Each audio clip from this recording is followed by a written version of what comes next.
Olá pessoal, meu nome é Heloísa. Meu nome é Giovana. Meu nome é Mariellen. E eu me chamo Everton. E hoje iremos falar sobre fontes renováveis de geração de energia elétrica. A atual forma de produção de energia elétrica que temos hoje em nosso planeta e a maneira de como lidamos com os resíduos gerados por ela é incapaz de fazer com que esse planeta tenha um ciclo saudável.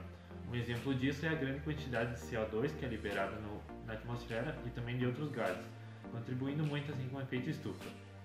Fontes de energia renováveis são aquelas que possuem um ciclo de renovação, ou seja, nunca irão se esgotar e estarão sempre disponíveis para a produção dessa energia. As principais fontes usadas hoje em dia são o sol, o vento, marés e oceanos, ondas, rios e correntes de água doce, o calor da terra, a evaporação da água, o hidrogênio, a matéria orgânica, fissão e fusão e água de salobra. As principais energias renováveis que iremos citar hoje são energia solar, hidráulica, eólica, biomassa, geotérmica, maremotriz e energia proveniente das ondas. As principais vantagens dessas fontes de energias renováveis é a sua acessibilidade e disponibilidade, pelo fato de elas serem inesgotáveis, e também o fato de elas serem muito menos poluidoras do que as tradicionais fontes de energia que nós temos hoje.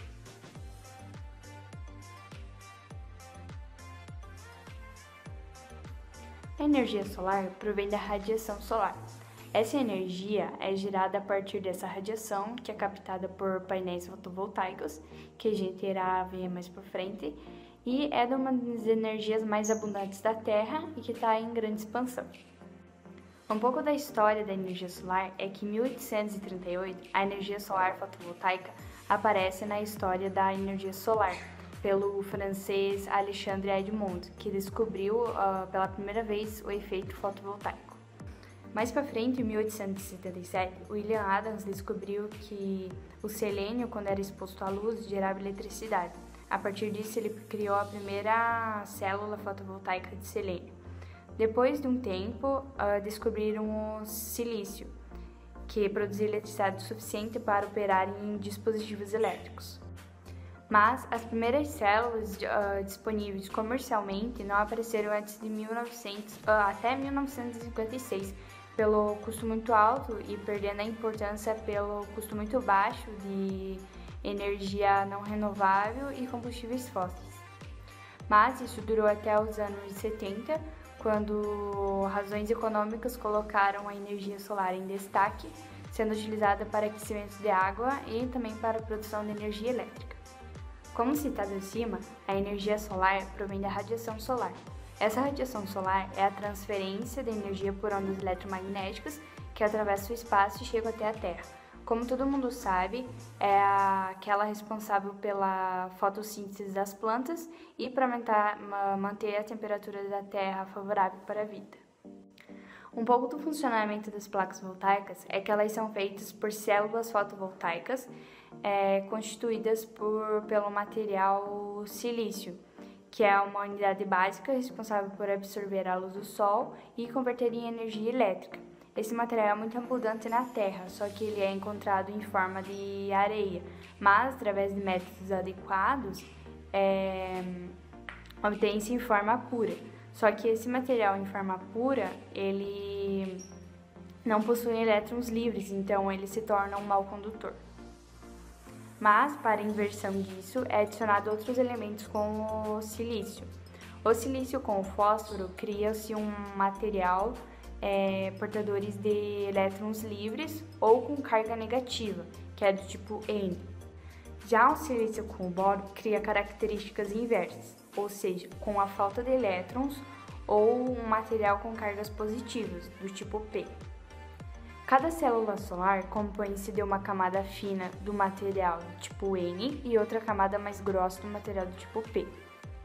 Ao serem unidas essas camadas, forma um campo elétrico, devido aos elétrons livres do silício do tipo N, que ocupam o vazio da estrutura do tipo P.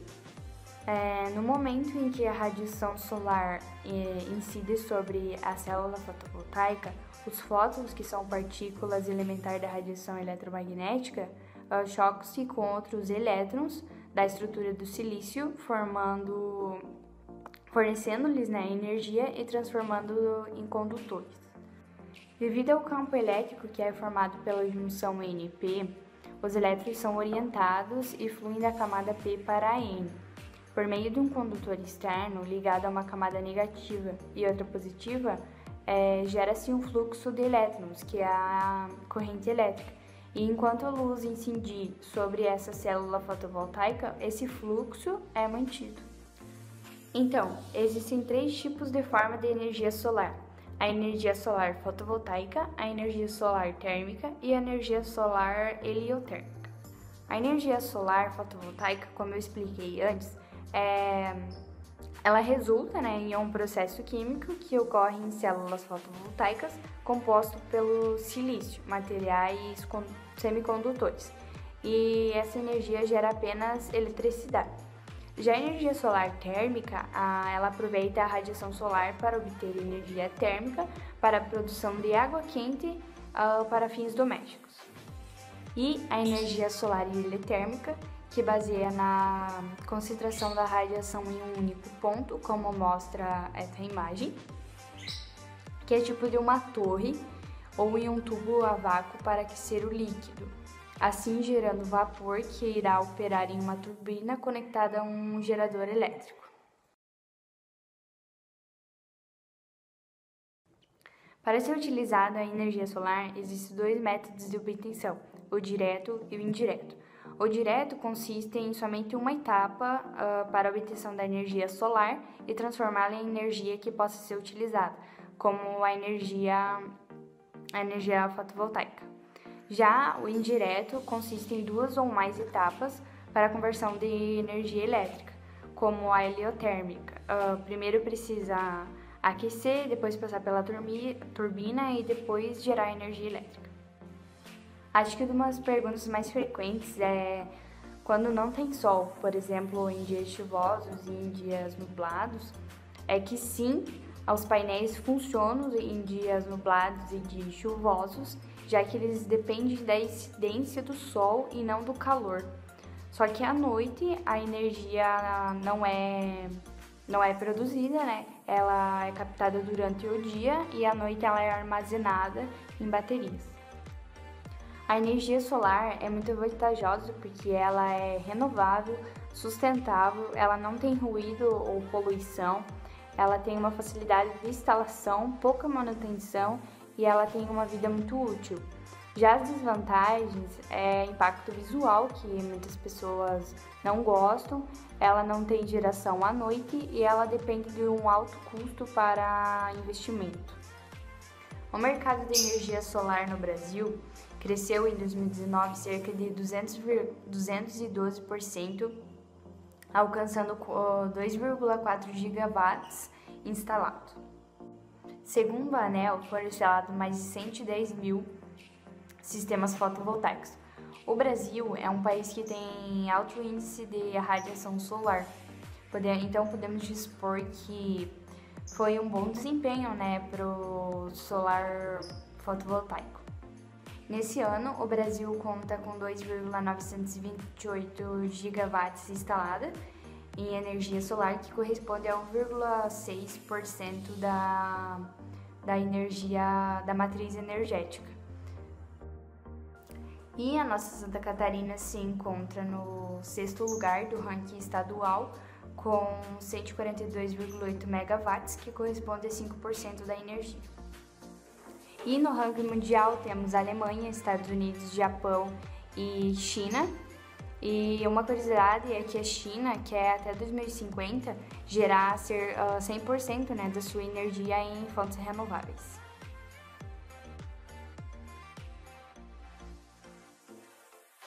A água é o recurso natural mais abundante na Terra. Recobre 2/3 da superfície do planeta sob a forma de rios, lagos, calotas polares e oceanos. Além disso, pode ser encontrada em aquíferos subterrâneos, como o Guarani no sudeste brasileiro. A água também é uma das poucas fontes para a produção de energia que não contribui para o aquecimento global, o principal problema ambiental da atualidade.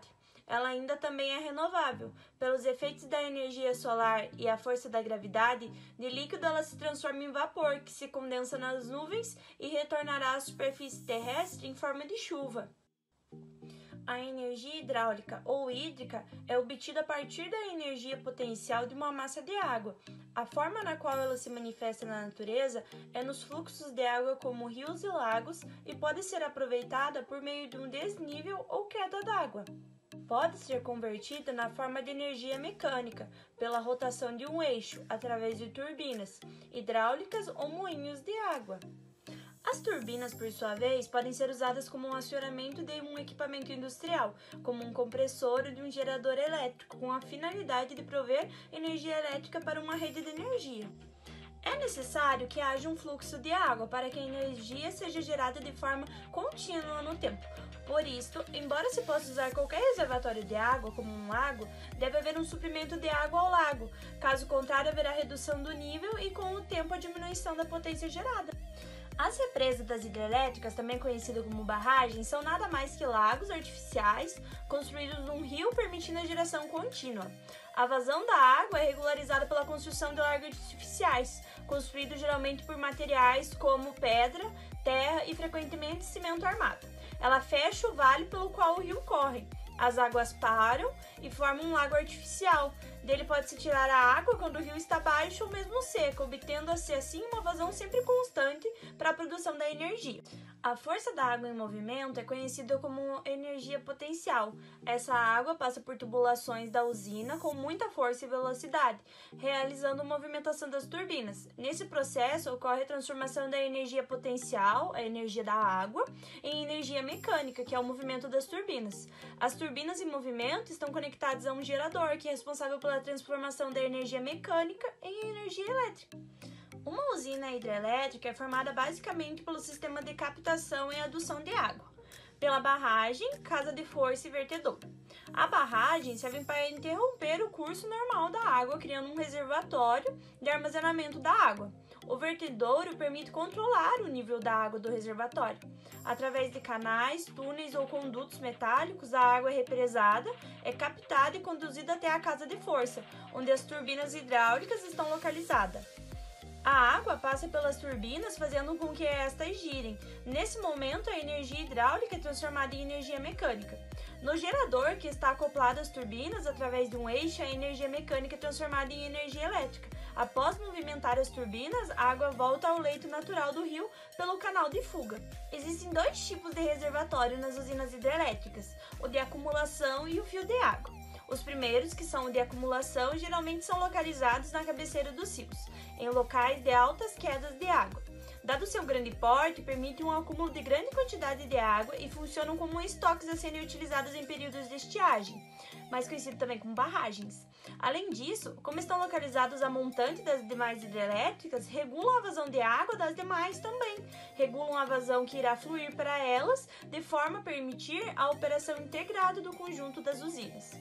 As unidades fio de água, que são outro tipo de reservatório, geralmente geram energia com o fluxo de água do rio, ou seja, pela vazão com mínimo ou nenhum acúmulo do recurso hídrico. Normalmente, as usinas hidrelétricas são construídas em locais distantes dos centros consumidores, e esse fato eleva os valores do transporte da energia, que é transmitida por fios até as cidades.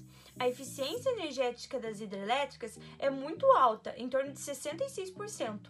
O investimento inicial e os custos de manutenção são elevados, porém o valor da fonte, que é a água, é nulo. Atualmente, as usinas hidrelétricas são responsáveis por aproximadamente 18% da produção de energia elétrica no mundo. Esses dados só não são maiores pelo fato de poucos países apresentarem as condições naturais para a instalação de usinas hidrelétricas. As nações que possuem grande potencial hidráulico são os Estados Unidos, o Canadá, a Rússia, a China e o Brasil. Agora eu vou citar um pouco das maiores usinas do mundo e sua potência de produção de energia elétrica. Em primeiro lugar está concentrada a maior hidrelétrica do mundo, que é a usina de Três Gargantas, na China. Ela produz 18.200 megawatts. A usina de Itaipu Binacional, junto com o Brasil e o Paraguai, produz 14.000 megawatts.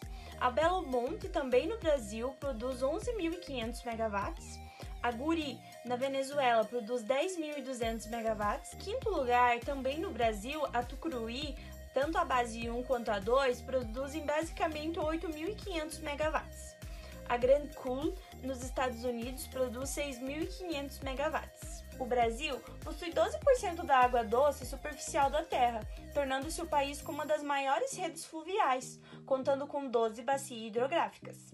A energia hidráulica é a principal fonte utilizada no setor elétrico brasileiro, correspondendo a quase 70% da produção de eletricidade. Historicamente, o país vem investindo muito em hidrelétricas, uma vez que o país possui uma grande quantidade de rios caudalosos, sendo seu potencial hidráulico. Bacias como o Amazonas, São Francisco, Tocantins, Paraná e o Uruguai. O terceiro melhor do mundo depois da Rússia e da China. Atualmente, cerca de 196 usinas hidrelétricas estão em operação no país, desconsiderando as pequenas centrais hidrelétricas, e a tendência é que este número cresça nos próximos anos. No Brasil, há diversas usinas hidrelétricas, porém as 5 que geram mais energia são: a usina hidrelétrica de Itaipu, localizada em Foz do Iguaçu, no Paraná. Ela é binacional entre Paraguai e no Brasil. Ela produz 14.000 megawatts. A usina hidrelétrica de Belo Monte, localizada no Pará, tem uma capacidade de 11.500 megawatts. A usina hidrelétrica de São Luís do Tapajós, no Pará também, tem a capacidade de 8.500 megawatts. A usina hidrelétrica do Tucuruí, tanto a base 1 quanto a base 2, no Pará também, tem a capacidade de 8.300 megawatts. E por último, e em quinto lugar, a usina hidrelétrica de Santo Antônio, em Rondônia, capacidade de 3.400 megawatts. O Brasil importa parte da energia hidrelétrica que consome. Isso ocorre em razão de que a maior hidrelétrica das Américas e a segunda maior do mundo, a usina binacional de Itaipu, não é totalmente brasileira. Por se localizar na divisa do Brasil com o Paraguai, 50% da produção da usina pertence ao país vizinho, que, não consumindo o total, ele vende a excedente para o Brasil. O Brasil também consome energia produzida pelas hidrelétricas argentinas de Garabe e Aceritá. Muitos analistas destacam a desnecessidade da importação de energia elétrica para completar o abastecimento do país e culpam a falta de investimento do Brasil nessa área, uma vez que o país só aproveita 25% do potencial hidráulico existente. Por outro lado, a construção de usinas esbarra em questões burocráticas, como orçamento e planejamento administrativo, e em questões ambientais, pois, como veremos adiante, a construção de barragens para a produção de energia pode causar danos ao meio ambiente. Geralmente, a energia hidráulica é considerada uma fonte limpa e renovável, pois não se caracteriza pela emissão de gases de efeito estufa e utiliza a força da água, um recurso que está constantemente repondo-se na natureza. Entretanto, as usinas hidrelétricas são geradoras de vários impactos ambientais e sociais. Vou citar algumas vantagens e desvantagens para a produção da energia hidráulica, para compararmos e ver se realmente vale a pena. Primeiro, vou começar pelas vantagens. Em primeiro lugar, ela é uma fonte renovável, ou seja, nunca se esgota. O preço para sua produção é muito baixo. Não polui o meio ambiente. Proporciona o desenvolvimento local, com o estabelecimento de vias fluviais, construção de vias de comunicação, fomento de atividades de lazer e turismo. Também permite uma forma de abastecimento local para regadios e entre outras atividades. Apesar de todas as vantagens que as usinas hidrelétricas têm, elas também apresentam grandes desvantagens, principalmente ao meio ambiente. Primeiro, podem provocar deslocamento da população ribeirinha e o alargamento de terra, que vai depender do tipo e da região onde se localiza e o relevo onde estará o empreendimento da usina hidrelétrica. Também provoca erosão do solo, os quais afetam a vegetação local. A construção das usinas exige grandes reservatórios de água, o que acabam por afetar profundas alterações nos ecossistemas. Também poderá acontecer mudança do clima local, na fauna e na flora. Também tem elevados custos de instalação e de desativação das usinas hidrelétricas.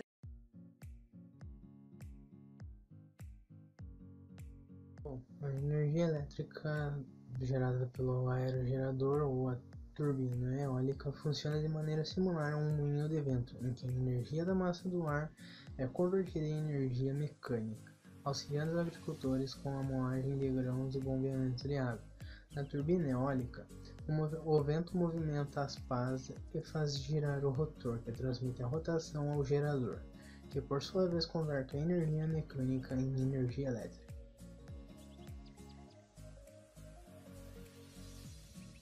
Um aerogerador se compõe por a pá, rotor, torre, nacelle e caixa de transmissão e gerador. Bom, a função das pás é de captar o vento, convertendo sua potência no centro do rotor. São construídas em processos praticamente artesanal e a partir de materiais como plásticos e fibras de vidro. O desempenho das pás empregadas as mesmas soluções técnicas usadas pela aeronáutica nos cálculos de engenharia de asas de aviões. O rotor, elemento de fixas à pás, transmite o movimento da rotação do eixo a um movimento lento. Um de seus principais componentes é o sistema hidráulico, que permite o movimento das pás em distintas posições para otimizar a força de vento ou para parar a turbina por completo. A torre é um elemento que sustenta o rotor e a nacelle na altura apropriada ao seu funcionamento. Embora a maioria das torres sejam de aço, como foram originalmente construídas, hoje existem modelos em concreto.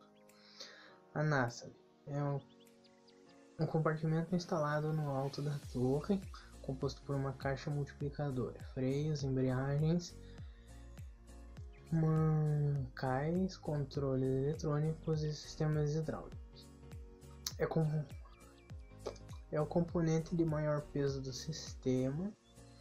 Dependendo do fornecimento da turbina, ela pode pesar até 72 toneladas. A caixa de transmissão tem a função de transformar as rotações que as pás transmitem a um eixo a baixa velocidade, 19 a 30 RPM, de modo que entregue o eixo de alta velocidade às rotações que o gerador precisa para funcionar, em torno de 1500 RPM. O gerador, como diz, ele converte a energia mecânica do eixo em energia elétrica. Anemômetro mede a intensidade, a velocidade e a direção do vento. Esses dados são lidos pelo sistema de controle, que garante o posicionamento mais adequado para a turbina. A vantagem da energia eólica é que ela é inesgotável, não emite gases poluentes e nem gera resíduos. Diminui a emissão de gases do efeito estufa. São compatíveis para o uso da utilização de terreno como agricultura e para a criação de gado, a criação de emprego e investimentos em zonas desfavoráveis.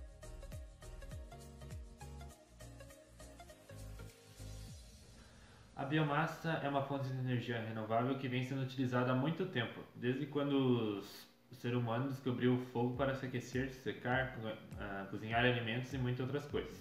Resumindo, biomassa é toda matéria orgânica ou vegetal utilizada na produção de energia, como por exemplo, a casca de arroz, o milho, o lixo biodegradável, a madeira e aqui no Brasil, principalmente a cana-de-açúcar, que também pode ser utilizada para a produção de etanol. Existem 3 classes de biomassa: a biomassa sólida, a líquida e a gasosa. A biomassa sólida são aqueles provenientes da agricultura, como por exemplo a madeira, a casca de arroz, a cana-de-açúcar e também os resíduos florestais.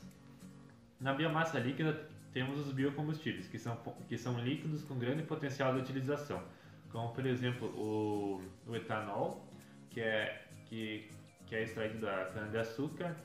Temos também o biodiesel, que é gerado através das sementes do girassol, e também temos o metanol. Por último, temos a biomassa gasosa, que é encontrada nos apoentes agropecuários e também nos resíduos sólidos urbanos. Eles surgem através da degradação dos materiais. É uma mistura de gás metano e de gás carbônico. Eles são submetidos à combustão para a geração de energia.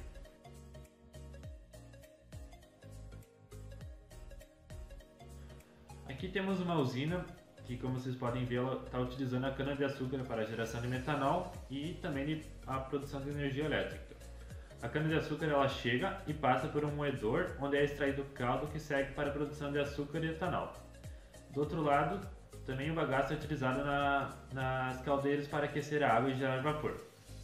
Esse vapor ele gira uma turbina e junto com essa turbina temos um gerador acoplado, que converte energia mecânica em energia elétrica.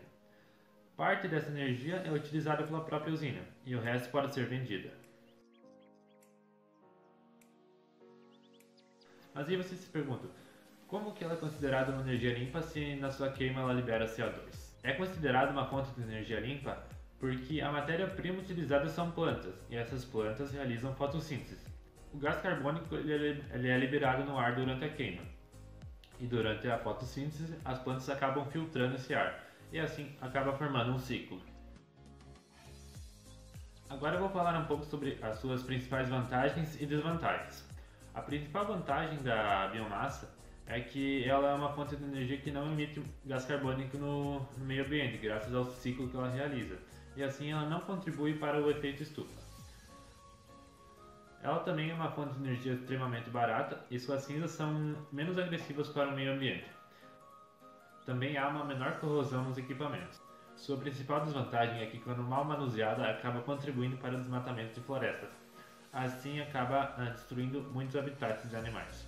Um dos principais motivos para isso acontecer é porque, por exemplo, a cana-de-açúcar ela não é possível ser utilizada o ano todo, ela tem uma safra.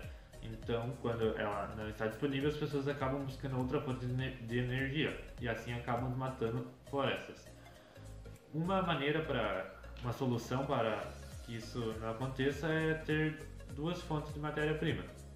No caso, um exemplo disso podia ser o cultivo de eucalipto.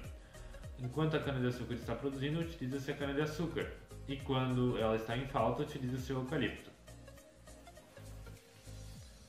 Outra desvantagem é a sua dificuldade de transporte e armazenamento dessa biomassa sólida, e os biocombustíveis podem acabar contribuindo com a chuva ácida, se mal utilizados. Por ser uma fonte de energia muito ampla e de baixa eficiência, utilizada principalmente em países pouco desenvolvidos, não existem muitos dados em escala mundial. No entanto, segundo a ANEEL, cerca de 14% dessa energia consumida no mundo é proveniente de energia através da biomassa. Falando do Brasil, ele possui uma situação privilegiada para a produção de biomassa, pois há uma grande extensão de área que pode ser cultivadas e também o clima é favorável. Cerca de 9% da energia elétrica produzida no país é gerada através da biomassa.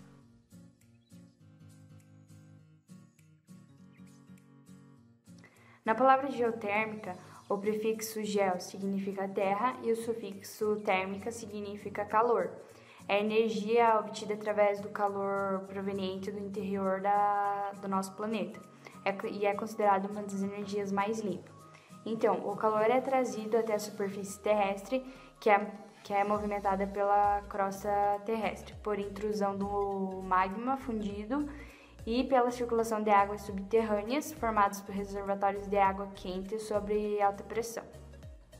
Devido à necessidade de adquirir mais energia elétrica de uma forma mais limpa e em quantidades cada vez maiores, foram desenvolvidos métodos para usufruir desse calor para a geração de energia elétrica. Na energia geotérmica existem 3 tipos de utilização: a direta, as centrais geotérmicas e as bombas de calor geotérmicas pela sigla BCG. A fórmula de utilização direta é reservatórios geotérmicos de temperatura baixas moderadas, entre 20 graus a 150 graus, e elas fornecem calor para indústria, aquecimento e termas. A utilização das centrais geotérmicas, elas fazem aproveitamento direto com fluido geotérmico em centrais com altas temperaturas, que é acima de 150 graus, para movimentar uma turbina e gerar energia elétrica. E pelo método de utilização de bombas de calor geotérmicos, que é pela sigla BCG, que os sistemas geotérmicos de aquecimento e arrefecimento funcionam pelo bombamento de água através do tubo inserido no solo, que através da diferença de temperatura do subsolo aquecem ou arrefecem a água. Uma das curiosidades das bombas de calor geotérmica é que elas podem aproveitar a água geotérmica das profundezas para aquecer casas e escritórios e para o cultivo de plantas em estufas.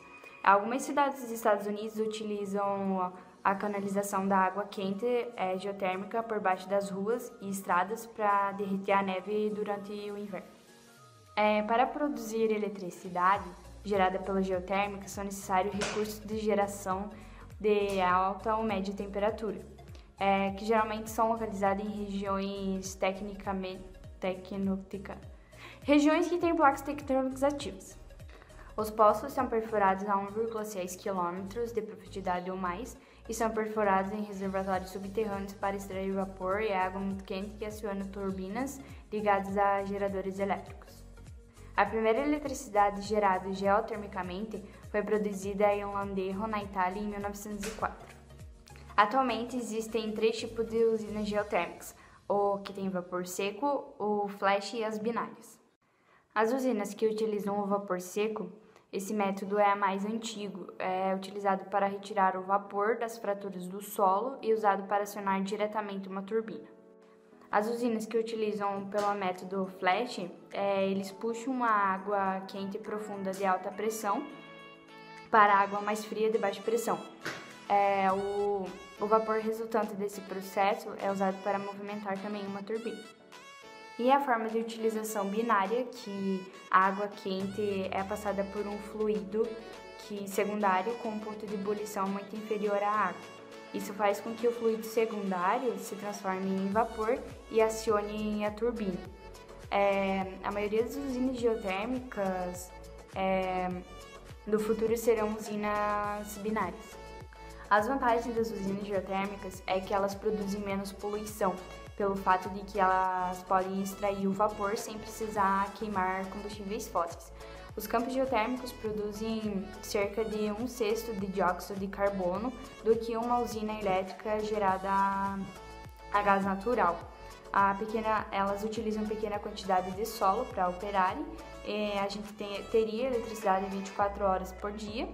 A eletricidade também tem um baixo custo e é praticamente inesgotável.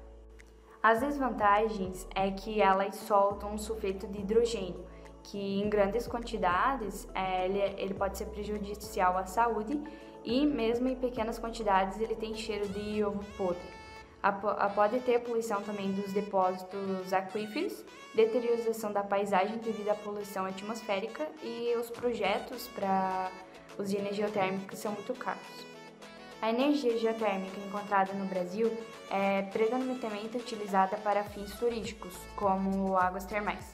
Apesar do país apresentar indicativo para que apontam ocorrências para a utilização de geotérmicos, não há indicação de geração de energia elétrica no Brasil, além de não possuir atividades tectônicas, que caracterizam as regiões para a utilização da geotérmica. E, por fim, nenhum plano do país contempla ações para que incentivem o aproveitamento do recurso geotérmico.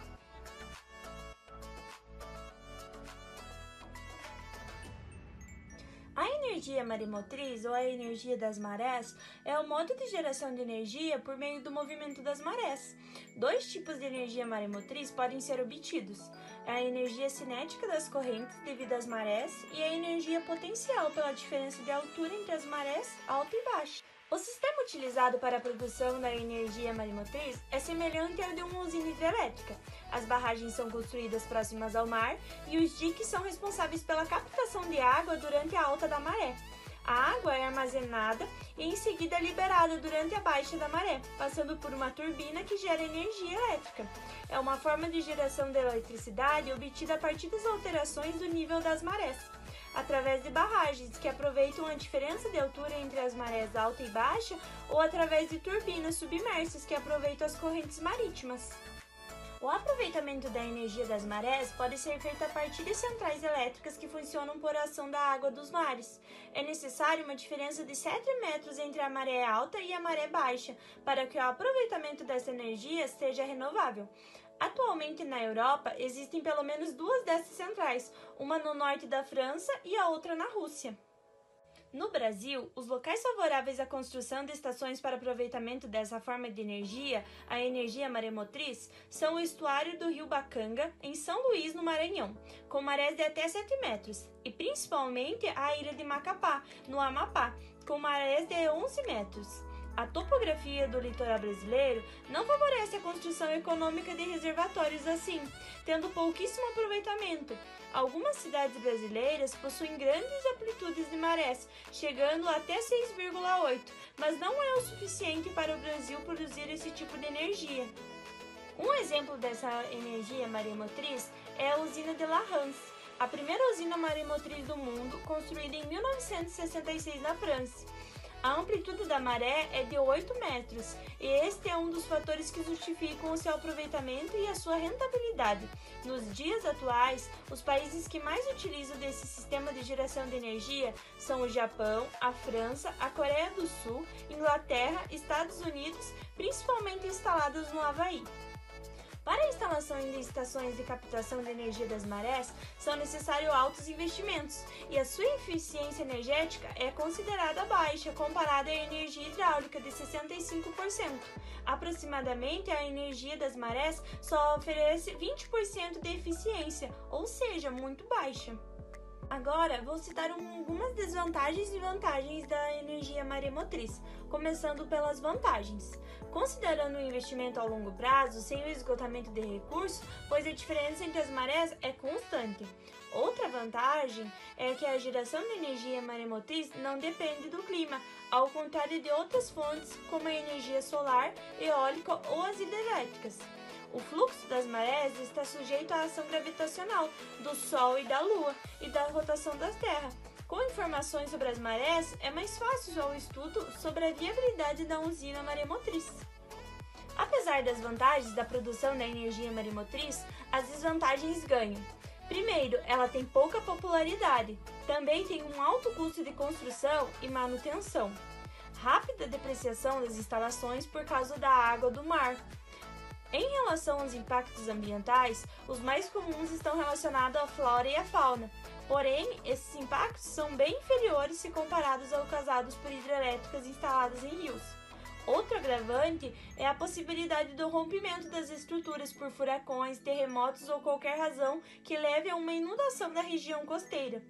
Os riscos ocupacionais também são elevados durante a construção da estrutura da usina, que requer operações abaixo do nível d'água. Com esse trabalho, concluímos que para se garantir um bom futuro para nosso planeta, é necessário que haja um maior investimento em fontes de energias renováveis, não somente energia elétrica, como também biocombustíveis, assim diminuindo muito a emissão de gases poluentes na nossa atmosfera e também diminuindo bastante a extração de recursos naturais finitos do nosso planeta. Obrigado pela atenção.